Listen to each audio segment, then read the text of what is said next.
Hello dear class 11 students. Hope you are all fine, happy, healthy. And today we will be beginning with a new concept, that is sequence and series. As per the term 1 syllabus, okay, chapter 9, class 11 NCERT. So sequences, what does it mean? An arrangement of numbers in a definite order according to some rule that we will call a sequence. Say for example 1, 2, 3, 4, 5 and so on. 2, 4, 8, 16, 32 and it goes up to say for example 1024, 1024. Then another sequence you see 3, 0.3, 0.03, 0.003, 0.0003 and it goes on. Okay, so sequence, I mean we are able to predict what next will come here, 6, then next. So there is a particular order, some order is being followed.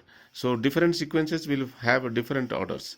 Here it is, see, 2 to the 4, 4 to the 8, 8 to the 16. So it goes like this and it is full stop here, it is completing here. And here I think 3, then 0.3, then 0.03. That means each number is successively being divided by 10.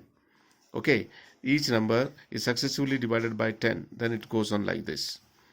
So here a sequence containing finite number of terms is called a finite sequence.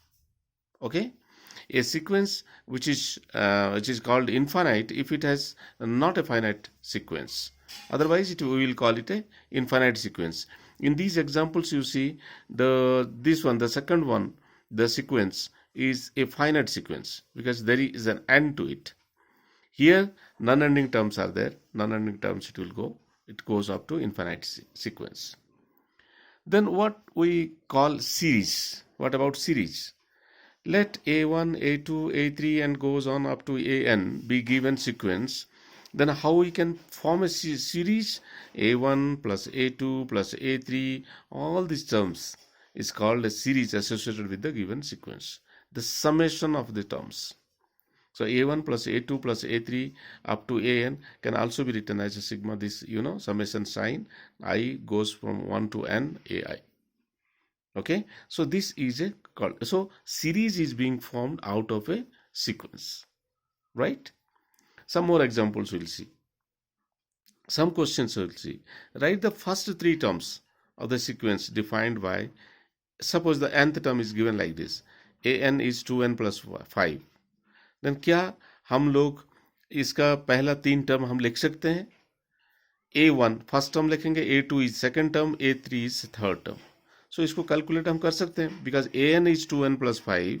So A1 क्या होगा? n का place में हम 1 रखेंगे. So it comes 7. A2 will become 9. A3 will become 11. So first 3 terms. As many terms you are asked, you can find out if nth term is known to us. Write the 20th term of this sequence defined by an is n minus 1, 2 minus n, 3 plus n. इसका कैसे होगा? 20th term हम निकालना है. So n will be replaced by 20. So that 20 minus 1, 20 minus 2, this. 2 minus 20 and this. And the product becomes minus 7,866. Dear students, very important part, very interesting part is that the Fibonacci series sequence is also defined by this. A sequence you can get 1 equal to A1 equal to A2. मतलब first 2 terms इसको 1 ही हो गए. समझ में आ रहा ना? Then an is an minus 1 plus an minus 2. a nth term कैसे आएगा? Previous term plus previous another term. Okay, an minus 1 plus an minus 2. Okay, so n is, I think we'll get n is greater than 2 होना चाहिए. So write the first 7 terms, इसमें आप निकालोगे. n is greater than 2. n is greater than 2 कर दे. Okay, तो इसका first 7 terms आपको calculate करना है. And more questions will also be there. You have to find out all these questions. In the next classes we will be studying arithmetic progression and geometric progressions. Okay, right, thank you.